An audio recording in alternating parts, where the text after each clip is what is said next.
اگر کوئی انسان یہ چاہتا ہے کہ اس کا کام جو ہے کامیاب ہو جائے تو وہ گھر سے نکلنے سے پہلے یا گھر کے باہر قدم رکھنے سے پہلے سب سے پہلے امام زمانہ کو سلام کرے، یعنی کہے السلام علیکم یا صاحب العصر والزمان، اور اس کے بعد کہے کہ مولا میں فلاں کام کے لیے جا رہا ہوں، آپ میری مدد فرمائیے، میری حاجت روائی کریے انشاءاللہ۔ یا صاحب الزمان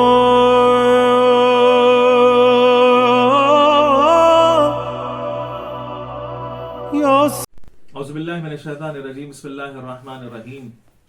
وبہ نستعین وہو خیر معین، رب اشرح لی صدری ویسر لی امری واحلل عقدۃ من لسانی یفقہوا قولی۔ ناظرین اکرام، السلام علیکم ورحمۃ اللہ وبرکاتہ۔ پروگرام حروف انتظار میں ہم آپ کا خیر مقدم کرتے ہیں۔ آج جس حرف انتظار کے بارے میں آپ سے بحث کرنا ہے وہ ہے حرف صاد۔ حرف صاد سے جو لفظ تشکیل اور تعمیر ہوتا ہے وہ ہے صاحب الزمان۔ امام مہدی علیہ السلام کے معروف القابات میں سے ایک لقب ہے، اور یہ جو لفظ ہے کبھی کبھار ہم جو ہے خاص و عام جو ہے کبھی جو ہے صاحب الزمان کہتے ہیں۔ صاحب الزمان اگر کہا جاتا ہے تو کوئی مسئلہ نہیں ہے، لیکن حرف ندا کے ساتھ یعنی یا کے ساتھ اگر کوئی کہتا ہے کہ یا صاحب الزمان، صحیح نہیں ہے، بلکہ جب کبھی بھی اپنی مسجدوں میں یا امام بارگاہوں میں اس کا جب ورد کیا جائے تو یہ کہا جائے کہ یا صاحب الزمان، بے پر جو ہے فتح یعنی زبر ہونا چاہیے، ورنہ یا صاحب الزمان کہیں گے تو عربی گرامر کے اعتبار سے غلط جو ہے شمار کیا جائے گا۔ فضل ابن شاذان نے اپنی کتاب میں روایت نقل کرتے ہیں کہ رسول اللہ سے کہ جو شخص یہ چاہتا ہے کہ وہ اللہ سے اس حال میں ملاقات کرے، اس کا ایمان کامل ہو، اس کا اسلام اچھا ہو، اسے چاہیے کہ وہ صاحب الزمان سے محبت رکھے۔ لقب کی وجہ یاد رکھیے گا کہ لقب جو ملا ہے امام زمانہ کو، اس کی وجہ یہ ہے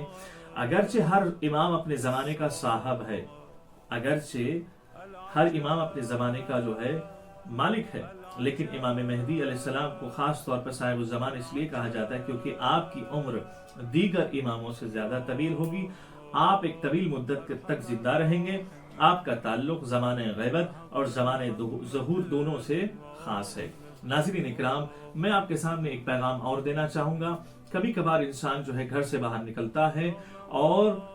کام کو جو ہے نہ ہونے پر مایوس ہو کر اپنے گھر واپس آتا ہے، تو بہت سارے علماء یہ کہتے ہوئے نظر آتے ہیں کہ اگر کوئی انسان یہ چاہتا ہے کہ اس کا کام جو ہے کامیاب ہو جائے تو وہ گھر سے نکلنے سے پہلے یا گھر کے باہر قدم رکھنے سے پہلے سب سے پہلے امام زمانہ کو سلام کرے، یعنی کہے السلام علیکم یا صاحب العصر والزمان، اور اس کے بعد کہے کہ مولا میں فلاں کام کے لیے جا رہا ہوں، آپ میری مدد فرمائیے، میری حاجت روائی کریے۔ انشاءاللہ لوگوں کا یہ تجربہ ہے اور علماء کا یہ تجربہ ہے اور عرفاء کا یہ تجربہ ہے کہ اس کے کام میں